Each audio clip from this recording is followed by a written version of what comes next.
Minnesota Somalis get to a point where the president of the United States is using his full power, and he feels comfortable using his full power to attack us. The American politician called Brandon Gill has introduced a bill called the Somali Immigration Moratorium Act. The bill would pause immigration from Somalia for 25 years by amending US immigration law. This bill would basically block most new visas, green cards, refugee and asylum protections, and work permits for Somali nationals for 25 years. You know, they came from a place with nothing, and they come here and they drive around in Mercedes-Benz.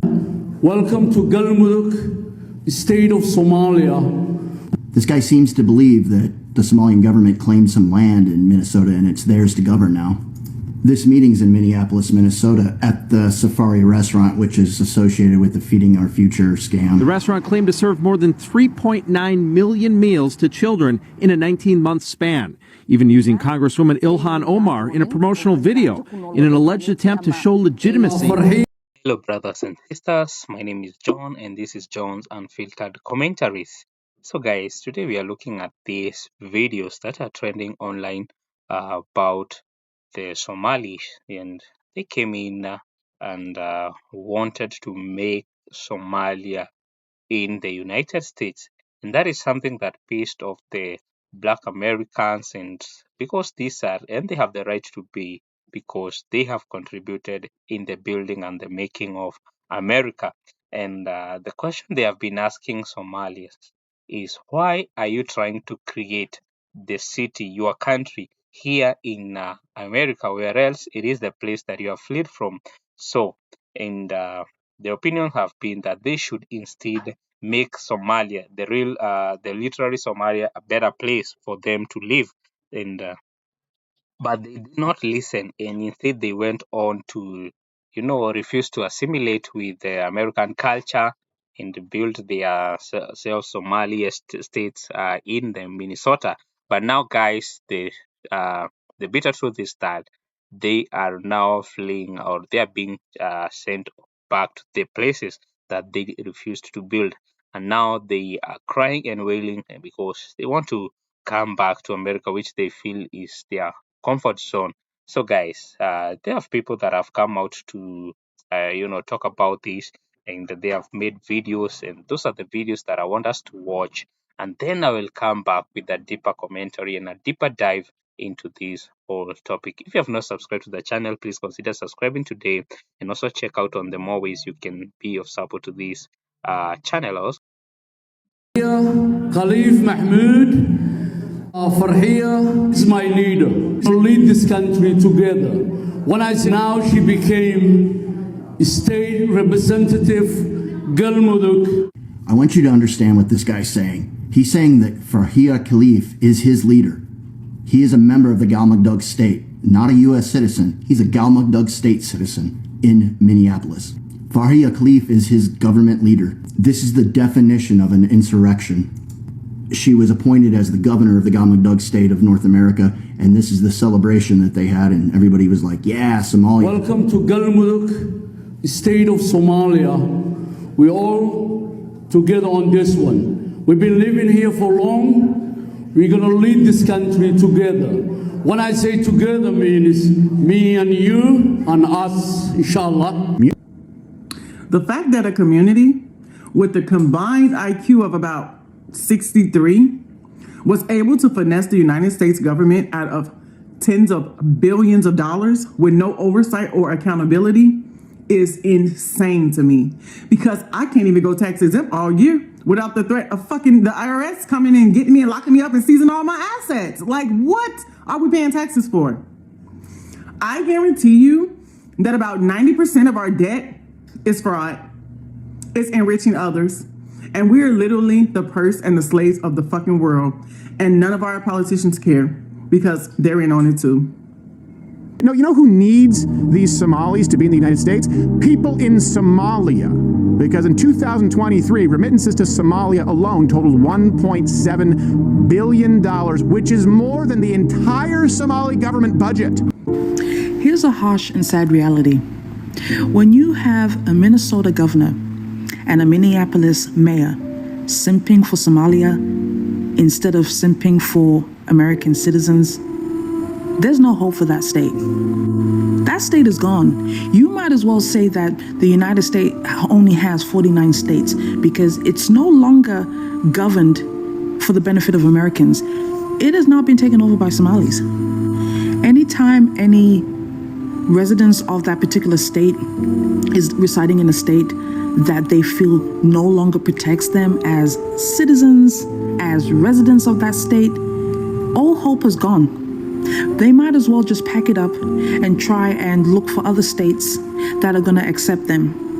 And especially being in other states that will respect them as Americans. Because Minnesota is gone. You might as well say that we have 49 states. We no longer have 50. Because Minnesota is no longer governed by Americans. It's governed by Somalis. That's the sad and harsh reality. I have a question to ask Somalis, and this is like really a serious question that's kind of been on my mind. So I got a question for y'all. Since you don't want to assimilate in Western culture and Western society, you gravitate to your Islamic Muslim ways and your Muslim culture. Why don't you guys ever flee to these Arab countries that you gravitate to and that are more aligned with your culture and your belief system? Why is it that you guys never flee to any of these Arab countries? I don't see you guys going to the United Emirates. Like, I don't see you guys going to Dubai. I don't see you guys going to, Qatar. Why aren't you guys going to these Arab countries? Why is it that you guys continue to flee to all these Western Christian-based countries and wreaking a lot of havoc? Another question I have to ask is, since a lot of you Somalis say that you're not African, you're Arabs, you gravitate more to Arabs, where are the Arab people now, like, defending you? I don't see them coming to your defense. Where are they? Why aren't they speaking up for you? So before, Well, lately y'all been beefing, y'all been not fucking with us, but like now the Somalis got problems. Like, let's come on, bro. your own communities, y'all said you had your own culture, separate from us. So now that you're in trouble, you want to claim blackness? You want me to advocate for a group of people, for a community that, generally speaking, collectively, does not refer to themselves as black. There is a real tension between the Black Americans and the Somali Americans, yes, after the recent political attack. TikTok supports white supremacy, so do you. And I went to your following. And unsurprisingly, I saw all those conservatives that you are following. The black community is not attacking Somali people. This administration is attacking Somali people. The black community is calling out the Somali people like yourself that even though you are seeing this administration call you liars, thieves, criminals, and are trying to deport you, saying that your IQs are inherently low, you are on the internet talking about black Americans. In fact, you don't have a video going over all the things this administration has said about your people. Instead, you have opted to demonize black Americans. There are many definitions for what you are doing, but black Americans have another word for this. I actually don't like that word, but you have a wonderful day. Before anyone repeats stereotypes about Somali immigrants or any foreign group, they need to understand the system they're entering, because America has always built its wealth on black Americans while importing other communities into a hierarchy designed to place them above us. Okay, I got a question, and I need a serious answer from the Mali community, okay? What the hell is this Jareer shit y'all be talking? Because I've heard some different things. I've heard, it just means hard hair. And then the way that I see it used in comment sections is kind of like, I feel like it's more like saying an N-word. Or it's like, maybe it's like saying nappy hair. But then I don't know, it's not, the context just it just feel a little bit more racist than that. You know what I'm saying? Because hard hair, if you really translate hard into in hair in English, it actually does not make sense. Because hard is like, this is hard. This is not hard. This is not hard. Hair cannot be hard. So what the hell does this Jareer shit mean? This message is for those in the Somali community. I don't know if you got the memo. I don't know if it arrived yet. But in rushing to get this memo to you, this message, because we had the feeling that you had this expectation that you wanted us to fulfill. And we sent in this memo, we simply said, hell no. Now, in rushing this memo, getting you this message, we left something very important out. And I apologize. I'm sorry. You can blame me. But what we left out is you are starting to notice that black Americans are no longer saying African Americans or you're hearing it less. Welcome back. If you have watched to this far, I really appreciate the kind of support that you are offering to this channel. So, guys, this is the story about Somalis and their deportation crisis. It is a story about tension, warnings, and consequences, but it is also about misunderstandings, identity, and complexity of Americans' immigration reality. So, for many months, even years, there have been a growing friction in certain communities. Voices from Black Americans, commentators, and activists had raised concerns. They spoke about economic competition, political representation, cultural differences, and what they believed were overlooked grievances within historically marginalized neighborhoods. Social media amplified those warnings. Community forums echoed them. The message from those voices was clear. Unresolved tensions were building beneath the surface.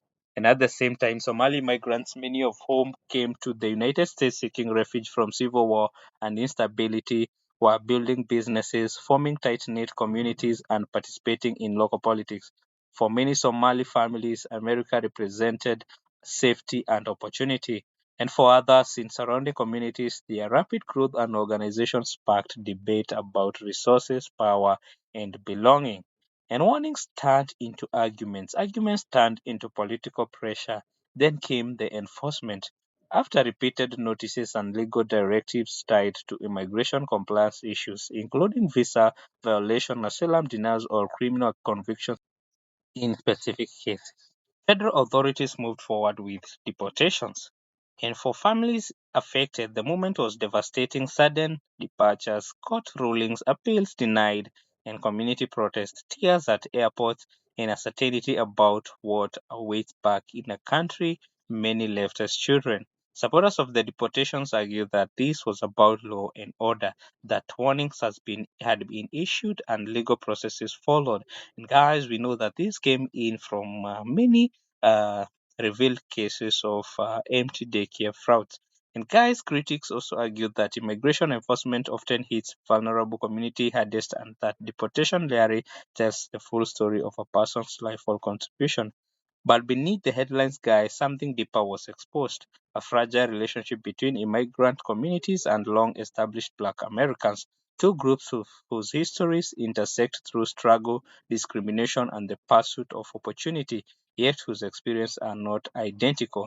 Some Black American voices have insisted on these videos that the concern had been ignored for too long about jobs, political influence, and recognition of their own historical claims.